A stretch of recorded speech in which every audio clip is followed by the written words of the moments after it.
ప్రభువైన యేసుక్రీస్తు నామమున వందనములు శుభములు.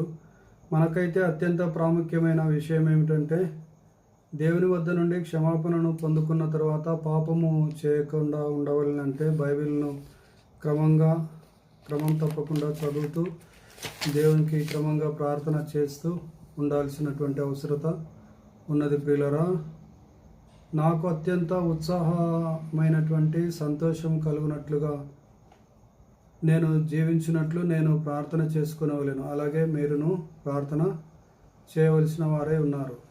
మన చుట్టూ ఏమి జరుగుతూ ఉండినను సరే వానిని పట్టించుకొనకుండా పాపంలోనికి జారిపోకుండా మన పాపముల విషయమై పాపక్షమాపణను మనము పొందుకొనవలెను. నీవు దేవునితో నీ పాపమును ఒప్పుకొని క్షమాపణ పొందిన తర్వాత కూడా నీకు ఏ పాపమైనా చేసినట్లు జ్ఞాపకం వచ్చినట్లయినా వాటిని కూడా నీవు ఒప్పుకొని క్షమాపణ పొందుకొనవలెను. God bless you all.